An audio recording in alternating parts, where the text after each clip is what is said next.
Hamas और Israel युद्ध में 1.5 महीने से ज्यादा का वक्त गुजर जाने के बाद दोनों पक्ष युद्ध विराम के लिए राजी हो गए हैं। इसी कड़ी में बुधवार को इजरायली प्रधानमंत्री बेंजामिन नेतन्याहू के नेतृत्व में केंद्रीय मंत्रिमंडल ने हमास के साथ संघर्ष विराम करने के प्रस्ताव को स्वीकृति दे दी।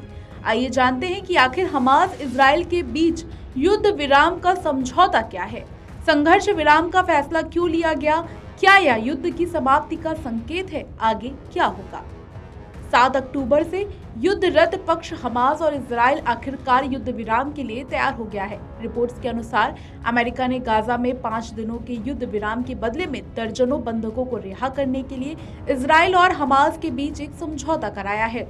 समझौते के तहत 7 अक्टूबर से गाजा में हमास और अन्य समूहों द्वारा बंधक बनाई गई 50 महिलाओं और बच्चों को रिहा किया जाना है। एक अमेरिकी अधिकारी ने जानकारी दी है कि रिहा होने वालों में 3 अमेरिकी नागरिक होंगे, जिनमें 4 साल की एक लड़की भी शामिल है।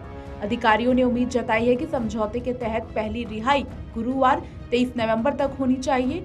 उधर हमास ने दावा किया है कि इजराइल 150 फलस्तीनी कैदियों को इजरायली जेलों से रिहा करेगा, जिसमें सभी महिलाएं और बच्चे भी शामिल होंगे। इसके साथ ही वह रोजाना सैकड़ों ट्रकों को मिस्र के साथ लगने वाली राफा सीमा पार करने की अनुमति देगा। इससे गाजा में फलस्तीनियों को मानवीय आपूर्ति प्रदान की जाएगी। समझौते को लेकर हमास का दावा है कि इजराइल दक्षिणी गाजा में हवाई उड़ानें बंद कर देगा और उन्हें उत्तरी इलाके में रोजाना 6 घंटे तक ही संचालित करेगा। सहमति में यह भी निर्णय लिया गया है कि इजरायली सेना युद्ध विराम के दौरान गाजा में सैन्य वाहन नहीं लाएगी, न ही किसी को हिरासत में लेने की कोशिश करेगी।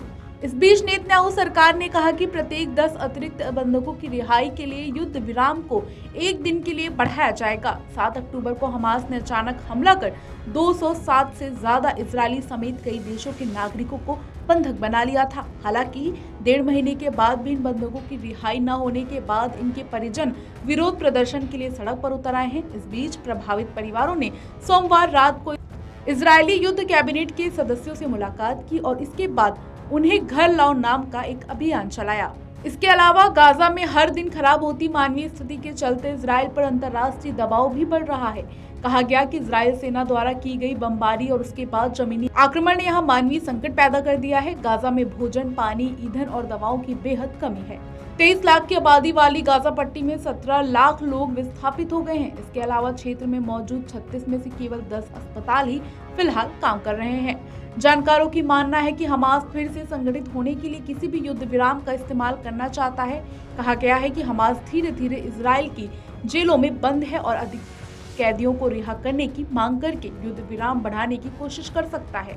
वहीं दूसरी ओर इजराइल की ओर देखें तो वह इस मुहाने पर आकर जवाबी कार्यवाही नहीं रोकना चाहेगा। इजराइल के 3 उद्देश्य अभी पूरे नहीं हुए हैं, जिसके लिए उसने हमास को जड़ से मिटाने की कसम खाई थी। इजरायली सेना ने अभी तक पूरे उत्तरी गाजा पर कब्जा नहीं किया है। मंगलवार को उसने हमास के गढ़ माने जाने वाले जबालिया इलाकों को घेर लिया। इसके अलावा इजरायली सेना ने जबालिया के नजदीक इंडोनेशिया अस्पताल को भी अपने नियंत्रण में ले लिया, जो उत्तरी इलाके में एकमात्र कार्यरत बड़ा चिकित्सा केंद्र है। वीडियो डेस्क अमरउजाला.com। अगर आप ये वीडियो YouTube पर देख रहे हैं तो हमारे चैनल को सब्सक्राइब करें और बेल आइकन को दबाना ना भूलें। अगर आप Facebook पर ये वीडियो देख रहे हैं तो हमारे पेज को लाइक करें।